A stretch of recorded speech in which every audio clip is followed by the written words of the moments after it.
What's up, everyone? Thank you for listening to another episode of the Sawyer Brothers Show. Please be sure to follow and subscribe to the show on Apple Podcasts, Spotify, and YouTube, and then follow our podcast accounts and SDI accounts on all socials. We post daily on Instagram, TikTok, Facebook, and YouTube.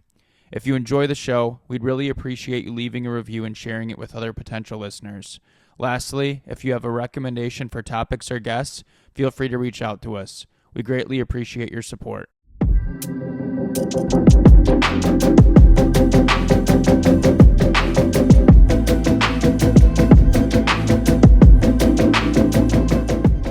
What's up, everyone? Episode 52 here today. On today's episode, I'm going to talk about USA Hockey's gold medal winning teams in both the men's division and the women's division at the 2026 Winter Olympics. What an incredible tournament it was. Both teams win gold. Both teams defeat Canada in overtime in the gold medal game. The Olympics overall, there was a lot of extra anticipation this year because the NHL was finally sending their players again for the first time since 2014. So you had a whole generation of players that had not been given the opportunity to play for their country at the Olympics. Some of these players had played for their countries in the World Juniors or in the World Championships or other various international tournaments over the years growing up, but never on the biggest stage, never in the Olympics. Obviously, last year with the Four Nations, we had a kind of like an appetizer for the Olympics, and it was amazing to have those guys back on the ice and playing against each other in a best-on-best format. But the Olympics was a whole other level. It ended up being everything as a hockey fan and as an American hockey fan that I could have wanted. Watching the Olympics with the NHL players when I was a kid was a big deal. I have memories of watching those games, specifically when the U.S. lost to Canada in the gold medal game in overtime in 2010 when Sidney Crosby scored the golden goal. But watching it years later as an adult at this stage in my life, and then also knowing that a whole generation of NHL players had not been able to compete in the Olympics, there was just extra hype and there was extra anticipation for this year. The Olympics is a whole different level. You're playing on the biggest stage with everybody tuning in of various sports. I watched hockey, of course, but I also watched other sports. I watched a lot of curling. I watched a lot of skiing and snowboarding and the speed skating. I'm not going to sit here and act like I know everything that I was watching and all the rules, of course, but I had it on while I was working and I had it on when I was sitting there and doing other things. And to be able to see these different sports and to see the pride that these athletes and their coaches and their families and the citizens of these countries show for these sports, it was awesome. So I wanted to talk about some of my thoughts and takeaways while watching the various hockey games over the last few weeks. So in case you didn't watch or you're not aware, the men's team and the women's team both won gold while beating Canada in overtime in the gold medal game. What this means for USA Hockey, it can't really fully be explained. There was so much that went into the growth of hockey over the last couple decades. And to see both teams win gold at this event with best on best, it's truly incredible. At this point, everybody is aware of the movie Miracle, based on the 1980 gold medal team when the U.S. beat the Soviet Union at the Winter Olympics in Lake Placid. And that movie, it's an awesome movie. The story in itself is amazing. Some college kids, not the NHL guys, but the college players, took on the best of the best from the Soviet Union and other countries, and they won gold. And they call it Miracle because it was a complete underdog story. What you have here this year in 2026 is in no way, shape, or form a miracle. The U.S. was a favorite behind Canada to win gold, and that is because of all of the growth of hockey in this country throughout the last 46 years since that last gold medal was won. They've gotten so close. In 2010, they lost in the gold medal game in overtime to Canada when Sidney Crosby scored the golden goal. I remember that day clearly. I was also with my hockey team at the time. We were at a restaurant with our families watching the game, and I was 14 at the time. It was crazy. And they always show highlights of all that game. And then in 2014, the US, they didn't even get to the gold medal game. So there's all these memories of all these things that goes into it. And for it to all come together, it's an amazing thing. It's a perfect example of the growth of the sport throughout the country. When I was a kid, every tournament was either basically in Michigan, in Illinois, or in Ontario. And obviously there'd be, some in New York or on the East Coast. Hockey was, of course, big there as well. But a lot of our tournaments that I went to, just because of where my teams traveled to, were in those three areas. When you look at the landscape of hockey now, you have players from all over the country. The captain of the U.S. team, Austin Matthews, was born and raised in Arizona. So when you think about that and you're considering the way hockey has grown, it is no longer just a cold climate sport where people that are growing up in places where it's relatively cold, Michigan, Minnesota, Massachusetts, New York. Of course, those states are still hockey hotbeds. But when you have players from the other states that are not quote unquote traditional hockey markets, and then now you're seeing these players be stars in the NHL and now Olympic gold medalists, it's really, really cool to see. And it speaks to all of the work that USA Hockey and all of its people have put into it. It's a celebration for everyone that has been involved in USA Hockey in any capacity.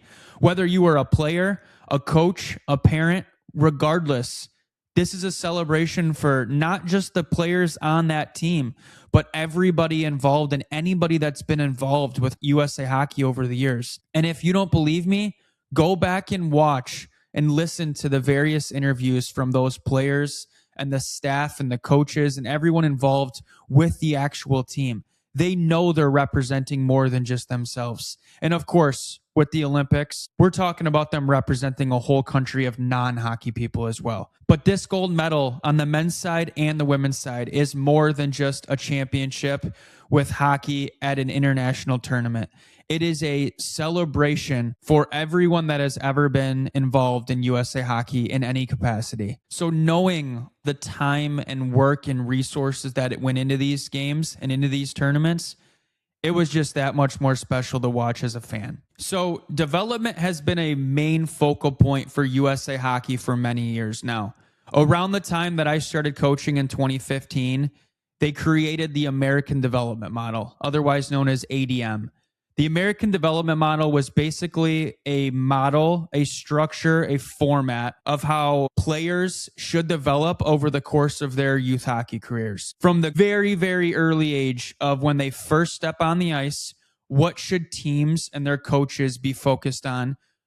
And then how should they progress from one level and one age to the next and next and next and so on. Before the ADM was fully created, many young teams just really focused on games. They played a ton of games, they played a ton of tournaments, and practices were not as important as games. And so with the ADM model, they tried to flip it. They wanted coaches to focus on practices more than just games when it comes to developing their players. They wanted practices to consist of more skill development based drills and small area games where instead of going out there and just playing 3-on-3, you're playing your small area games in a structured environment where you're working on other skills and you're practicing concepts that would apply to the game scenarios. Along with that, when it comes to the skill development side of things, they were really focused on individual skill development drills and stations where players, regardless of what level they were at, they could improve their skills through whatever exercise they're doing. So if coaches did things the right way and they followed the ADM the way they were encouraged to, instead of games being the main priority, practices became more important. So along with the shift of priorities, USA Hockey also provided their coaches with more resources. Of course, with the advancements of technology and the internet and everything becoming just more intertwined in our daily lives, the resources grew as well. Coaches could go online, they could find practice plans and drawings and videos and explanations of so many different things that they could then take and bring to their own teams to help develop those players and those teams. You fast forward years and years later, a lot of the players from the US are now as skilled as any of the other best players in the world from the other countries, because their development as a kid is so much greater than it ever has been. With saying all of that, I'm not necessarily going to say the 2026 Olympics were won because the American development model was created, but it definitely helps. It gave a lot of young players a better foundation for them to build off of as they continued. One of the best examples of long-term development with these teams is Connor Hellebuyck, the goalie of the men's team. He, first of all, was by far the best player in the gold medal game, one of the best goalies in the NHL year after year. And in the gold medal game, a lot of the Canadian fans are basically saying the U.S. team won because of him, or the Canadians got goalied, that the Canadians were the better team overall, but the goalie stole the game for the U.S. Connor grew up playing youth hockey in Michigan, and he played high school hockey for Walled Lake Northern. Walled Lake is not known for having a great high school hockey program, but he grinded and he got through those years. And then he went on and he played junior hockey. He then grinded his way up to the next level and the next level and the next level, and he kept going. He then continued grinding his way up to level after level until he went to UMass Lowell, an NCAA Division I program. And the story is that he started as a third string goalie, and because of injuries for the starter and the backup, he got his shot. And when he got his shot, he just continued and he ran with it, and he never gave it up. From there, he went to the NHL, and he's been one of the best goalies in the NHL for years.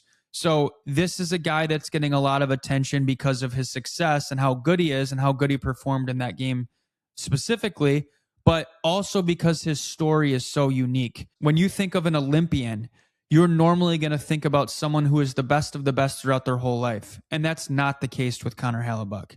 He's someone that continued to grow and develop as time went on. So for any young player, or really anyone out there who's doing anything, you can take a lot from his story, because you can say, okay, if he continued growing and he kept getting better because of those little things adding up year after year, you can take those same things and apply it to your own life as well. And that goes for me. That's something that I think about with mine too. So it's just a really unique, inspiring story. In comparison, the Hughes brothers have a totally different story. Although Quinn and Jack, who just won gold, and their younger brother Luke have accomplished a ton throughout their lives, they came from a background where hockey is everything. They come from a family where hockey is extremely important. They were some of the best players at their respective age groups throughout their entire youth careers. So although they had to work incredibly hard to get to where they are, they had resources that the typical person does not have when they're starting a sport. They had parents that literally coached. And specifically on the development side, like I was just talking about development, their parents were development coaches for other teams. So of course you're going to have an upbringing that is focused on development, and then that propels them to a level where they can be some of the best hockey players in the world.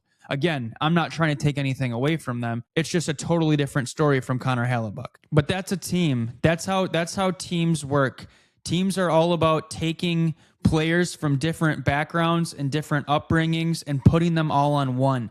And a team does not win unless every player can bring what they can to the best of the abilities to the team. And what you saw with these gold medal teams was that they put their egos aside and they just played for each other. You see in the Olympics every year with hockey, you have players that, and this is not just the US, this is Canada and all the other countries as well, where there's a lot of really good players. You have guys that are stars of their NHL teams, captains of their NHL teams, first line players, power play players, the stars of these teams.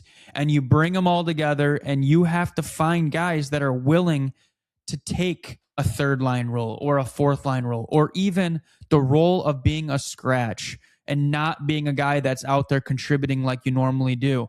And teams that are able to basically put their ego aside and just play for the team, those are the teams that bond together in a different way, like these US teams, and they win. And then after, they have all these stories about how everyone sacrificed and they all came together for the greater good of the team instead of just the individual good. And that team first mentality was something that was so evident when you listen to the interviews of the players and the people around these teams throughout the tournament. So focusing on the development, focusing on the team first mentality and being unselfish and just grinding, those are all things that we all can take and try to apply to our life. And that's obviously something I consistently say in basically every episode, is I try to take what other successful people do and see how I can bring those things to my own life and how I can grow from it myself as well. So along with the men's team, the women's team also won gold at the Olympics this year. I was just super excited to see that as well. You know, I was keeping track of their stats and their scores after every game and just following along. And then I watched the whole gold medal game like so many others did. And seeing them beat Canada was super cool. I really enjoyed watching them. And I thought it was awesome how many people were talking about it as well. Similar to what I said previously about the ADM, a big part of the ADM is growing the girls' side as well. And girls hockey has grew a ton over the years as well. I mean, there's the PWHL now, the Professional Women's Hockey League, that is all around the country now. And they get big crowds, and it's shared all over social media. So being able to see the women's team go out there and do their thing and win as well, it's just a really cool time for USA Hockey to have this much success at once. For both teams to go and have the success they did and to win gold on the biggest stage, I hope everyone that watched found some motivation and found some inspiration that they can apply to their own life, because I definitely did. Another really cool storyline with the Olympics this year was how many hockey players had connections to Michigan. There were 6 players on the men's team from Michigan and 2 players from the women's team. And both of the golden goals were scored by Michigan people.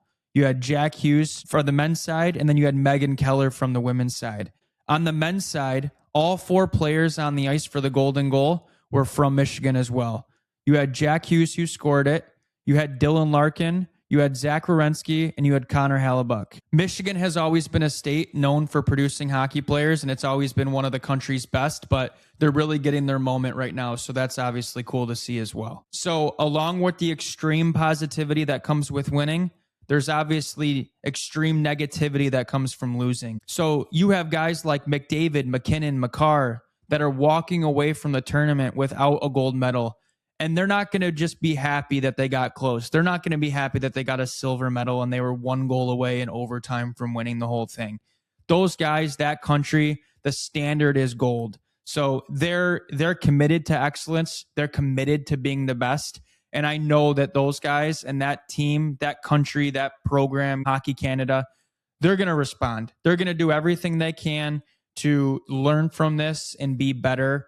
And when it gets to the 2030 Winter Olympics, 4 years from right now, it'll be another showdown that so many people will be excited to watch. Just thinking about it, I can't wait, because that's a whole other storyline. It'll not be, the U.S. trying to win for the first time in 46 years. It'll now be the U.S. is trying to defend what they waited so long to get, and Canada is trying to get back what they think is theirs. And then you add in all the other countries and their storylines, and they'll obviously be competing for a gold medal as well. And lastly here, to close up, something that I'm looking forward to. I'm looking forward to the rest of the high school hockey playoffs. With GR right now, we're in the middle of regionals, so it's just a great time of the year. February and March, this is what it all comes down to. As a hockey player and as a hockey coach, you spend the whole year pretty much preparing for a couple of months, and that's this time of the year. That's February and March. So really exciting time. Thank you all for listening, and I'll talk to you guys again soon.